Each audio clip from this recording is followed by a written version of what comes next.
जब इलाहाबाद, दिल्ली, मुखर्जी नगर, कोटा आदि स्थानों पर जब तैयारी के लिए कोई छात्र घर से पहली बार निकलता है, तब उसके माता-पिता यही कहते हैं कि बेटा मेरे पास पैसे कम हैं, मन से पढ़ना। इलाहाबाद 10 बाई 10 का कमरा भी आज 3000 प्रति माह के हिसाब से मिलता है। पढ़ने वाले इलाहाबाद में अपनी किताब खरीदने के लिए ऑटो से नहीं बल्कि पैदल चलते हैं ताकि 20 रुपये किराया का बच गया तो 2 टाइम सब्जी खरीद लूँगा। शांतिपुर, फार्म पाऊ, तेलियारगंज, सोलारी, गोविंदपुर, राजापुर, बघाड़ा या किसी भी शहर में रहते रहते सर का आधा बाल झड़ जाता है, चेहरे की रौनक धस जाती है, माथे पर तनाव की लकीरें साफ दिखाई देने लगती है। 2 टाइम के बजाय 1 टाइम खाना बनता है ताकि इससे पैसा बचेगा तो कई फॉर्म भर सकूँगा, क्योंकि घर से पैसे बहुत लिमिट में मिलता है। कभी-कभी बाहर की मिठाई खाने का मन हुआ तो चीनी खाकर अनुभव करना पड़ता है कि हमने रसमलाई खा लिया। बहुत ही संघर्ष और तप जैसी ज़िंदगी इलाहाबाद जैसे शहरों में जीने के बाद जब कोई भर्ती आती है तब 1000 पद के लिए लाखों आवेदन आता है। पढ़ने वाले के घर से फ़ोन आता है कि बेटा इस भर्ती में बढ़िया से पढ़ना। घर वालों की उम्मीदों के बोझ ने फिर से टेंशन दे दिया, फिर भी लाखों लोगों को पीछे ढकेल के परीक्षा में पास हुआ। घर परिवार समाज असमान्य को लगता है कि अब इसकी नौकरी मिल गई, कोई टेंशन की बात नहीं है, बस ज्वाइनिंग तो रह गई है। दोस्तों और रिश्तेदारों को पार्टी भी दे दिया, फिर 2 साल तक इंतजार कर कि अब ज्वाइनिंग होगी, लेकिन उसी बीच नया आदेश आता है कि भर्ती की परीक्षा रद्द हुआ। क्या महसूस हुआ होगा उस पास छात्र के ऊपर 10 साल से पढ़ाई कर रहे कोई भर्ती आती नहीं है, एक भर्ती आ गई, पास भी हुआ, अब उसको रद्द करना क्या नियोजित है। आटा गर्मी से गूंथते समय पसीने इस कदर गिरता है जैसे लगता है कि शरीर से छिलका झील का पानी निकल रहा है। सर का बाल तख्त पर, टेबल पर, कुर्सी पर ऐसे गिरते हैं जैसे किसी नाई की दुकान है। रोटियां बनाते बनाते ज़िंदगी रोटी जैसी हो जाती है। पढ़ाई करने वाले छात्र घर पर ही रोटी, सब्जी, चावल, दाल सब एक साथ खाने को पाता है।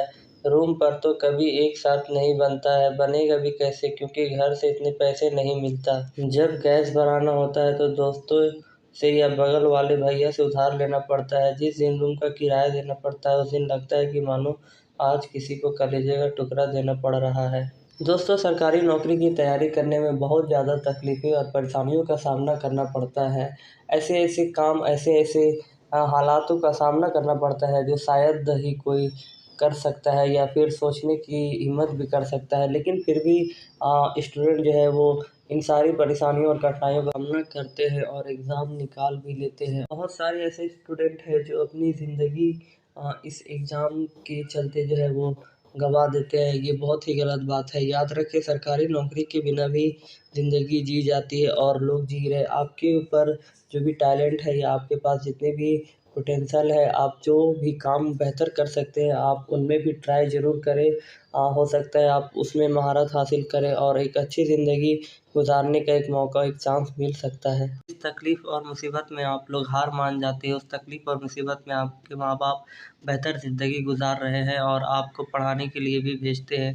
मेरी आप लोगों से गुज़ारिश है कि आप लोग सरकारी की नौकरी ना मिलने के कारण अपनी सुसाइड या आत्महत्या जैसे कदम कभी भी ना उठाएँ। उस हालात में बहुत सारे ऐसे लड़के हैं जो आज जी भी रहे हैं और बेहतर ज़िंदगी पा रहे हैं और अपनी पहचान और अपनी टैलेंट की वजह से पूरी दुनिया में नाम रोशन कर रहे हैं। सिर्फ़ सरकारी नौकरी पा लेना ही ज़िंदगी की मकसद नहीं होती है, उससे भी आगे कई परेशानियाँ और कई मुसीबतें आती हैं। अगर आप इस छोटी-छोटी परेशानियों से हार मान जाएँगे तो आपकी ज़िंदगी जो है वो बहुत ही बदतर हो जाएगी। आपके मन में पॉज़िटिव माइंड होनी चाहिए और बहुत सारे ऐसे लोग भी हैं जो सरकारी नौकरी के बिना भी ज़िंदगी गुज़ार रहे हैं और जिस तकलीफ़ और मुसीबत में आप जी रहे हैं, उन्होंने इनका सामना भी किया है और जैसे कि आपके माँ-बाप ने उनसे ज़्यादा तकलीफ़ें आपने नहीं देखी और उनसे ज़्यादा दर्द नहीं देखा है। भले आपको ये मालूम नहीं या फिर आप नहीं जानते हो, ये अलग बात है, लेकिन उन्होंने सर्वाइव किया है और आप बेहतर ज़िंदगी भी जी रहे हैं। आपके पास जो टैलेंट है आप उसमें भी काम कर सकते हैं, आप उससे भी आगे बढ़ सकते हैं। आज की इस दौर और इस युग में बहुत सारी ऐसी स्कोप जो है वो खुले हुए हैं, बहुत सारी ऐसी परेशानियों का हल जो है वो दिया गया है और बहुत सारी ऐसी जॉब के स्कोप जो है वो नज़र आ रहे हैं और देखने को मिल भी रहे हैं, जिसमें आप बेहतर पैसे कमा सकते हैं और बेहतर ज़िंदगी गुजार सकते हैं, मगर आपको सही नॉलेज और सही सोच